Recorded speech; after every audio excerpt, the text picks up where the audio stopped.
మంచిది. దేవుని ఘనమైన పరిశుద్ధ నామముకే మహిమ కలుగును గాక. దేవుని యొక్క మహాకృపను బట్టి గతకాలం అంతా కూడా దేవుడు కాచి కాపాడి ఎండకల కింద దాచి మరొక రోజు ఆయన సదరు గడపడానికి అని మన సమయాన్ని దయచేసి అంత చిన్న ప్రార్థన చేసుకుని వాక్య భాగంలోకి వెళ్దాం. స్తోత్రం నాయన మహాపరిశుద్ధుడు అనే దేవ మీకే వందనాలు, స్తోత్రాలు. మహోన్నతుడ, మహాదేవుడ, గొప్పవాడ, జీవం గల యేసయ్య, సర్వాధికారి, సర్వశక్తి మంత్ర మీకు స్తోత్రాలు చేస్తున్నాం. మీరే మహిమ పొంది మీ కృప, మీ దయ మా నుంచి, మీ ఆత్మ అభిషేకం మా నుంచి, మీ సన్నిధి మాకు తోడుగా నడిపించి సహాయం చేశారు. ప్రభువా, వాక్యమైన దేవుడు నాన్న కొద్దిసేపు మీరు మాతో మాట్లాడుతున్న చూస్తున్న ప్రతి బిడ్డను కూడా దీవించి ఆశించారు. యేసునామములో అడిగి వేడుకొంచున్నాం తండ్రి, ఆమేన్. మంచిది. దేవుని ఘనమైన పరిశుద్ధ నామముకే మహిమ కలుగును గాక. ఇక్కడ వాక్య భాగంలో నేను దినాన రాజులు 2వ గ్రంథము 11వ అధ్యాయాన్ని మనం ధ్యానం చేసాం. రాజులు 2వ అధ్యాయం 2వ గ్రంథం 11వ అధ్యాయం మనం చూసినట్లయితే యోవాషు అనే చంటి పిల్లవాడిని తీసుకొచ్చి 7 సంవత్సరాలు దాచిపెట్టి యెహోయూదా అనే యాజకుడు రాజు కొడుకు అని చెప్పేసి ఆయన 7 సంవత్సరాలు దాచిపెట్టి 7వ సంవత్సరంలో 8వ సంవత్సరం రాగానే తీసుకొచ్చి రాజుగా ప్రతిష్ఠించి ఆయన కిరీటం ఇచ్చి ఆయన రాజుగారిగా స్థిరపరిచాడు. ఎంత వయసు అంటే అతని వయసు 7 సంవత్సరాలు. 7 సంవత్సరాలు వచ్చిన పిల్లవాడిని రాజరికం అనేది ఏం తెలుసు. అయినప్పటికీ కూడా దేవుడు దావీదుతో వాగ్దానం చేసిన వాగ్దాన ప్రకారంగా ఆ వాగ్దానం అనేది స్థిరపరచడం కోసం దేవుడు చెప్తున్నాడు, నా సింహాసనం మీద నీకున్న కుమారుణ్ణి ఒక్కడైనా సరే నేను కూర్చుని పెట్టకుండా ఉండను అని దేవుడు వాగ్దానం చేశాడు. ఆ వాగ్దాన నిమిత్తంగా ఇప్పుడు యెహోయూదా అతల్య వచ్చి పిల్లలందరూ చంపేసింది. రాజకుమారులందరూ చంపేస్తే అందులో ఆ రాజకుమారులు ఒకడైనా యోవాషుని మాత్రం చంటి బిడ్డగా ఉండగానే తీసుకెళ్లి తన దాచిపెట్టేసింది. ఎవ్వరికి తెలియకుండా తీసుకెళ్లి దేవుని మందిరంలో ఎన్నాళ్ళంటే దాదాపు 7 సంవత్సరాలు అతల్య మహారాణిగా ఉంది. ఆమె రాజరికం అంతా కూడా ఆమె చేస్తుంది. అది ఎవ్వరికి తెలియకుండా యోవాషుని దాచిపెట్టి ఇప్పుడు రాజుగారిగా ఆయన స్థిరపరిచిన తర్వాత ఆ రాజుగారు ఇక దేవుని సందులో పెరిగాడు కాబట్టి దేవుని భయభక్తులు కలిగే ఉన్నాడు. దేవుని మందిర విషయంలో కానీ, దేవుని సేవ విషయంలో కానీ, దేవుని పని విషయంలో కానీ యాజకుడైన యెహోయూదా యొక్క పర్యవేక్షణలో తనంతా కూడా చక్కగా బ్రతుకుతున్నాడు, చక్కగా జీవిస్తున్నాడు. అంతా బాగుంది. అతను దేవుని మందిరాన్ని బాగు చేసే విషయంలో కానీ, దేవుని మందిర విషయంలో కానీ, రాజరిక విషయంలో కానీ దేవుని ఆత్మ నడిపిస్తుండగా అంత చక్కగా ఉంది, అంతా నడిపించుకొని వెళ్తున్నాడు. అయితే కొన్ని సంవత్సరాల తర్వాత తర్వాత 12వ అధ్యాయము మొదటి వచనం యెహూ ఏలుబడి 7వ సంవత్సరం మందు యోవాషు ఏలనారంభించి యెరూషలేము 40 సంవత్సరం ఏలెను. అతని తల్లి బెయేర్షెబా సంబంధురాలు జిబ్యా. యాజకుడైన యెహోయూదా తనకు బుద్ధి నేర్పువాడై ఉండు దినములన్నిటిలో యోవాషు యెహోవా దృష్టికి అనుకూలంగానే ప్రవర్తించెను. అయితే ఉన్నత స్థలంలో కొట్టివేయబడక నిలిచెను. జనులు ఇంకనూ ఉన్నత స్థలమునందు బలులు అర్పించు వచ్చెను, ధూపం వేయచ్చు ఉండేది. 4వ వచనంలో యోవాషు యాజకులను పిలిపించి యెహోవా మందిరంలో తేబడు ప్రతిష్ఠిత వస్తువుల విలువను అనగా జనసంఖ్య దాఖలా చేయబడిన జనులు తెచ్చిన ద్రవ్యమును వంతు చొప్పున ప్రతి మనిషికి నిర్ణయించి ద్రవ్యము స్వేచ్ఛ చేత ఎవరైనా యెహోవా మందిరంలో తెచ్చిన ద్రవ్యమును యాజకుల్లో ఒక్కొక్కడు తనకు నెలవైన వారి యొద్ద తీసుకొని మందిరం ఎచ్చచ్చట శిథిలమై ఉన్నదో అచ్చరచ్చర దాన్ని బాగు చేయవలనని ఆజ్ఞ ఇచ్చాను. అయితే యోవాషు ఏలుబడిలో 23వ సంవత్సరం వరకును యాజకులు మందిరం యొక్క శిథిలమైన స్థలములను బాగు చేయకయే ఉండేది. చిన్న వయసులో చెప్పాడు, దేవుని మందిరాన్ని బాగు చేయండి, నెలవైన వారు ఎవరైతే సహాయం చేస్తారో సహాయం తీసుకొని అన్ని కూడా దేవుని మందిరాన్ని బాగు చేయమని చెప్పి 23 సంవత్సరం ఆయన చెప్పాడు. ఆయనకి 23వ సంవత్సరం వచ్చేంత వరకు కూడా ఎవ్వరు కూడా ఏ యాజకుడు కూడా దేవుని మందిరాన్ని బాగు చేసే పని అనేది ఎవరు చేయలేదు. వచ్చిన డబ్బంతా తీసుకొని, అంటే ఉండేదంతా ఎవరో ఒకరు బాధ్యత తీసుకొని చేయకపోతే, హెచ్చరిక చేయకపోతే జరిగే పని అక్కడ కనబడలేదు. వారు చేయమంటే ఎవరు కూడా ఆ బాధ్యత తీసుకొని చేసిన వారు ఎవ్వరూ లేరు. ఆ తర్వాత రాజుగారే చెప్తా ఉన్నాడు, అతను యెహోయూదా బ్రతికిన కాలం అంతా కూడా యెహోయూదా అతనికి యాజకుడే దాన్ని చక్కగా బుద్ధి నేర్పువాడిగా ఉన్నంత కాలం కూడా యోవాషు చాలా చాలా చక్కగా దేవుని భయభక్తులు కలిగి ఉన్నాడు. మంచిగా రాజరికాన్ని పరిపాలించాడు. దేవుని మందిరంలో ఉండే పని కానీ, దేవుడి మందిర విషయంలో కానీ చాలా ఆసక్తి కలిగి ఉన్నాడు. చాలా అసలు ఎంత ఆసక్తి అంటే అంత ఆసక్తి కలిగి ఉన్నాడు. అయితే మనం ఈ రాజుల దినవృత్తాంతాల గ్రంథం 24వ అధ్యాయం మనం చూసినట్లయితే, దినవృత్తాంతాల గ్రంథము 24వ అధ్యాయం మనం చూసినట్లయితే అక్కడ 24వ అధ్యాయం 15వ వచనంలో యెహోయూదా జన్మలు గడిచిన వృద్ధుడై చనిపోయిను. అతడు చనిపోయిన 130 ఏండ్లవాడు. చనిపోయినప్పుడు 130 ఏండ్లవాడు. ఇతడు ఇశ్రాయేలులో దేవుని దృష్టికి తన ఇంటి వారి దృష్టికి మంచివాడే ప్రవర్తించినవాడు గనుక జనులు దావీదు పట్టణమందు రాజుల దగ్గర అతన్ని పాతిపెట్టిరి. యెహోయాదా చనిపోయిన తర్వాత యూదా అధిపతులను వచ్చి రాజునకు నమస్కరింపగా రాజు వారి మాటకి సమ్మతింపగా జనులు తమ పితరుల దేవుడైన యెహోవా మందిరమును విడిచి దేవతా స్తంభములకును విగ్రహములకు పూజ చేసిరి.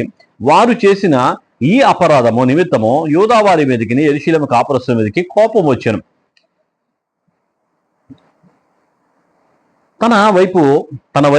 తన వైపునకు వారిని మళ్లించుటకై యెహోవా వారి యొద్దకు ప్రవక్తలను పంపగా ఆ ప్రవక్తలు వారి మీద సాక్ష్యం పలికిరి. కానీ వారు చెవియొగ్గక ఉండిరి. అప్పుడు దేవుని ఆత్మ యాజకుడగు యెహోయాదా కుమారుడైన జకర్యా మీదికి రాగా అతడు జనుల ఎదుట నిలవబడి, మీరెందుకు యెహోవా ఆజ్ఞలు మీరుచున్నారు? మీరు వర్ధిల్లరు. మీరు యెహోవాను విసర్జించిదిరి గనుక ఆయన మిమ్మును విసర్జించి ఉన్నాడని దేవుడు సెలవిచ్చున్నాడు అనెను. అందుకు వారు అతని మీద కుట్ర చేసి రాజు మాటను బట్టి యెహోవా మందిరపు ఆవరణము లోపల రాళ్లు రువ్వి అతని సావగొట్టిరి. ఈ ప్రకారము రాజైన యోవాషు జకర్యా తండ్రి అని యెహోయాదా తనకు చేసిన ఉపకారమును మరచిన వాడే అతని కుమారుని చంపించెను. అతడు చనిపోయినప్పుడు యెహోవా దీన్ని దృష్టించి దీని విచారణలోకి తెచ్చునుగాక అనెను. హల్లెలూయా. దీన్ని దృష్టించి దీని విచారణలోకి తెచ్చునుగాక. ఎవరు? తన్ని చంటి పిల్లవాడిగా ఉన్నప్పుడు దగ్గర నుండి తీసుకొచ్చి పెంచి పెద్దవాడిగా చేసి రాజుగా నిలబెట్టి రాజునికి ఎలా చేయాలి అంతా కూడా నేర్పించి రాజ్యంలో ఉన్న సకల విషయాలన్నింటిలో కూడా బుద్ధి నేర్పువాడై ఉన్న యెహోయాదా కుమారుడైన జకర్యా ఆయన కొడుకు. యెహోయాదా చనిపోయాడు. యెహోయాదా చనిపోయిన తర్వాత యోధాల పెద్దలందరూ అధిపతులందరూ వచ్చి రాజుగారు నమస్కారం చెప్పి ఇక ఈ యెహోయాదా ఉన్నంతసేపు కూడా ఆయన ఆలోచించేవాడు దేవుని దృష్టికి ఏది మంచిదో, దేవుని యొక్క ఉద్దేశం ఏది మంచిదో, దేవునితో సహవాసం చేస్తే నీ దేశానికి ఎలా క్షేమం వస్తుందో అదంతా కూడా యెహోయాదా చెప్పేవాడు. ఇప్పుడు దేశంలో ఉన్న పెద్దలు అధిపతులు వచ్చి యెహోయాదా చెప్తున్నారు. ఇప్పుడు దేవునితో సంబంధం లేని వారు దేవుని గురించి మాట్లాడతారా? దేవుని వాక్యం గురించి మాట్లాడతారా? దేవుని యొక్క శక్తి గురించి మాట్లాడతారా? దేవుని యొక్క ఔన్నత్యం గురించి మాట్లాడతారా? దేవుని యొక్క బలం గురించి మాట్లాడతారా? దేవుడు మనకు సహాయం చేసే సహాయం గురించి మాట్లాడరు. ఏం మాట్లాడతారు? లోక సంబంధమైన మాటలు, నీ శక్తి, నీ బలం, నీ ఆలోచన, నీ తెలివి, నీ జ్ఞానం అని అంతా ఒక మనిషిని హెచ్చించే పని, ఈ సామాన్యుడు మనిషి సూపర్ అని చెప్పే పని వారు చేస్తూ ఉంటారు. అటువంటి పని యూదా పెద్దలు వచ్చి యోవాషు చెప్పగా యోవాషు వాళ్ళ తట్టు తిరిగి ఇక దేవుని వైపు లేకుండా, దేవుని తట్టు కాకుండా వారి ఇష్టానుసారంగా ఇక లోక సంబంధమైన ఆచారాలన్నీ కూడా, లోక సంబంధమైన పద్ధతులన్నీ కూడా, లోక సంబంధ విధానాలన్నీ కూడా యూదా దేశంలోనూ యూదా రాష్ట్రంలో ఆ ప్రజలందరికీ కూడా ఉరిగా తీసుకొచ్చి పెట్టారంట. పెట్టినప్పుడు దేవుడు అదంతా చూసి చాలా మంది ప్రవక్తలను పంపించి ఆ దేశంలోనూ ఆ రాజుగారికి చెప్పినప్పటికీ, యోధా పెద్దలకు హెచ్చరిక చేసినప్పటికీ కూడా ఒక్కరు కూడా ఆ మాట వెళ్ళ. అయితే దేవుని ఆత్మ యెహోయాదా కుమారుడు జకర్యా మీదకి వచ్చి ఆ జకర్యా వచ్చి దేవుని ప్రజలందరి మధ్యలో నిలబడి ఆయన చెప్తున్నాడు. దేవుని ప్రజలందరి మధ్యలో నిలబడి చెప్తా ఉన్నాడు. అతడు జనుల ఎదుట నిలబడి, మీరెందుకు యెహోవా ఆజ్ఞలు మీరుచున్నారు? మీరు వర్ధిల్లరు. మీరు యెహోవాను విసర్జించేది కనుక ఆయన కూడా మిమ్మల్ని విసర్జిస్తాడు అనే మాట చెప్పగానే జనులందరికీ ఎక్కడ లేని కోపం వచ్చింది. ఏం చేసినా సూపర్ అంటే తప్పు లేదు, కానీ నువ్వు చేసేది తప్పు అంటే మాత్రమే. ఏం తప్పు? దేవుని సన్నిధికి వెళ్ళడం తప్పు అంటే మాత్రం మానేస్తే పర్వాలేదు, నువ్వు చేసే తప్పు అంటే మాత్రం ఒప్పుకోడు. అలాగా జకర్యా వచ్చి చెప్పగానే జనులందరూ పెద్దలందరూ కూడా అతని మీద కుట్ర చేసి రాజుగారి దగ్గర మాట్లాడి రాజుగారు చెప్పిన దాని ప్రకారం తీసుకొని రాళ్ళు రువ్వి చంపేశారు జకర్యాని. దేవుడు చూస్తా ఉన్నాడు. దేవుడు అంతా కూడా గమనిస్తాడు. జకర్యా ప్రార్థన చేస్తాడు, ఇది విచారణలో తెచ్చును గాక అని చెప్పేసి దేవుని యొక్క దృష్టిలో ప్రార్థన చేస్తాడు. ఇదే విషయం ఆ రోజు పాత నిబంధన కాబట్టి జకర్యా ప్రార్థన చేస్తూ అంటున్నాడు, ఏమని? ఇది దేవుని దృష్టికి, ఇది విషయాల్లో తెచ్చును గాక అన్నాడు. అదే శపను చనిపోయినప్పుడు అంటున్నాడు కదా, తండ్రి వీరేం చేస్తున్నారు, తెలియక చేయుచున్నారని, కాబట్టి వీరు క్షమించమని చెప్పేసి ప్రార్థన చేస్తున్నాడు. పాత నిబంధనలో కంటికి కన్ను పంటికి పన్ను దేవుడి విధించిన నిబంధన. కొత్త నిబంధనలో ఆయన ప్రాణం పెట్టేవాడిగా వచ్చిన ప్రభువైన యేసుక్రీస్తు వారు చెప్తున్నారు కదా, వీళ్ళు తెలియకనే చేస్తున్నారు. ఎందుకు? దురాత్మ శక్తులు గనక మనిషిని ఆవరించినప్పుడు వాడు ఏం చేస్తున్నారో అర్థం కాదు. అటువంటి పరిస్థితి అంతా కూడా ఆ కాలంలో ఉంది. అటువంటి కాలంలో ఉండగా ఈయన చెప్తూ ఉన్నాడు, వీరేం చేస్తున్నారో తెలియదని శపన అంటే ఉంటే జకర్యాని ఇది విచారణలో తెచ్చును గాక అని చెప్పేసి ప్రార్థన చేస్తాడు. సరే ఏది ఏమైనా సరే దేవుడు విషయాల్లోకి తీసుకొచ్చాడు. కొంతకాలం గడిచిపోయింది, బాగానే ఉన్నాడు, శుభ్రంగా కాలం గడిచిపోతా ఉండగానే ఇక దేవుని ఆత్మ కానీ, దేవుని యొక్క సహాయం కానీ, దేవుని సన్నిధి కానీ లేదు. దేవుని సన్నిధి కానీ, దేవుని సహాయం కానీ లేకపోయినప్పుడు ఇక మనిషి యొక్క పరిస్థితి ఎలా ఉంటుంది? లైట్ ఆపేసాం, చీకటిని ఎవరిని పిలవాలా, వెంటనే వచ్చింది, ఆటోమేటిక్గా కాసుకొని కూర్చుంటుంది. దేవుడు లేడు, దేవుని సంధి లేదు, వెంటనే దయ్యాలు ఎవరిని పిలవవసరంలా, వచ్చేస్తాయి ఆటోమేటిక్గా. మనిషిని తప్పుదారి పట్టించడానికి, మనిషి తప్పు విధానం నడిపించడానికి దేవుని యొక్క ఉద్దేశం కాదు కానీ, దేవుని యొక్క ఆలోచన కానీ, దేవుని మహిమపరచాలని కానీ, దేవుని ప్రేమ, ఈ ఆలోచన ఏది ఉండదు. తన సొంత జ్ఞానం, సొంత తెలివి, తన ఇష్టమంతా నెరవేర్చడానికి ఇష్టానుసారంగా ఉంటుండగా చూడండి. తర్వాత రాజుల 2వ గ్రంథం 12వ అధ్యాయంలో అతడు 7వ వచనంలో యోవాషు యాజకుడై యెహోయాదా మిగిలిన యాజకులు పిలిపించి, మందిరమును శిథిలమైన స్థలమును మీరు ఎందుకు బాగు చేయకుండా ఉన్నారని చెప్పి ఆయన అడిగాడు. ఆయన పిలిచిన తర్వాత యెహోయాదా ఉన్నంతసేపు కూడా దేవుని యొక్క మందిరం బాగు చేయాలని, దేవుని యొక్క మందిరాన్ని అతను చాలా ఇదిగా చేయాలని చెప్పి అనుకున్నాడు. అలాగే యెహోయాదా చనిపోయిన తర్వాత యోధా పెద్దలు ఇచ్చిన ఆలోచన ప్రకారం 17వ వచనంలో అంతటా సిరియా రాజైన హజాయేలు గాతు పట్టణం మీదికి పోయి యుద్ధము చేసి దాన్ని పట్టుకొని తరువాత అతడు యెరూషలేము మీదకి రాదలిచి ఉండగా, హజాయేలు ఇశ్రాయేల్ దేశం యోధా పట్టణం మీదకి రావాలని అతను ఆలోచన చేసి యోధా పట్టణం యుద్ధం చేయడానికి వస్తున్నాడు అనగానే, ఉన్నారుగా పెద్దలు ఉన్నారుగా, దేవుని ఆత్మ లేదు, దేవుని సన్నిధి లేదు, దేవుడు మన పక్షాన ఉన్నాడు, దేవుడు మన పక్షాన పోరాటం చేస్తాడు, దేవుడు మన పక్షాన యుద్ధం చేస్తాడని ఏ ఆలోచన లేదు.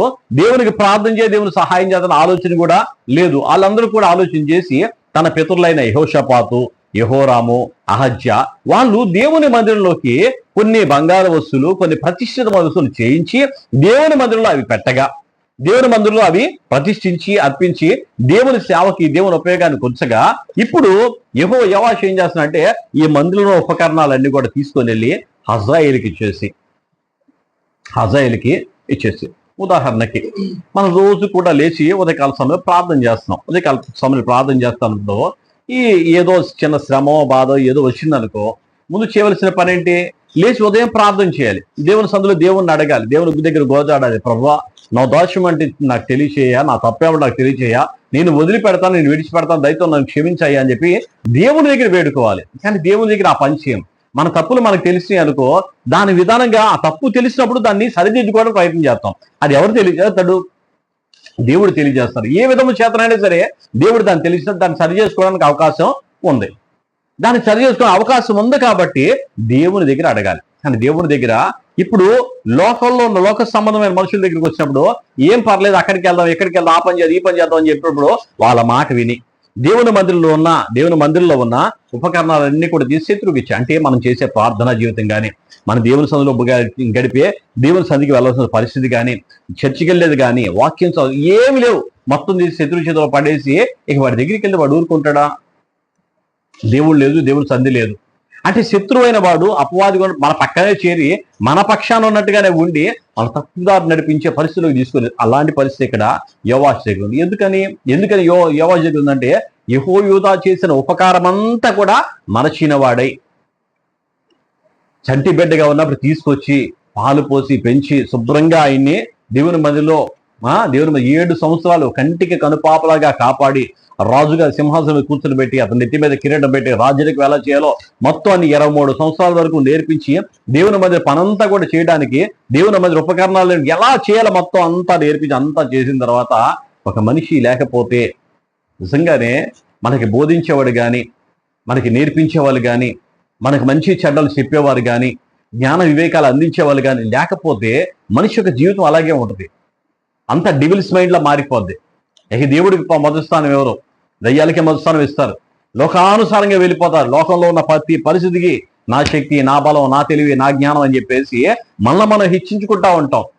మనం హెచ్చించుకొని దేవుని యొక్క ఔన్నత్యానికి మనం చోటు ఇవ్వలేము. అలాంటి పరిస్థితి అనేది యోవాషు దగ్గర తీర్పులోకి తెచ్చునుగా కంటే దేవుని ఆత్మ దూరం అయిపోయింది. దేవుని ఆత్మ దూరం అయిపోగానే ఉన్న అధిపతులందరూ కూడా వచ్చారు. దయ్యాలాత్మలన్నీ వచ్చి దేవుని సంధిలోకి వెళ్లకుండా ఇక చేస్తూ ఉండగా ఇక దేవుని సంధి లేదు అక్కడ.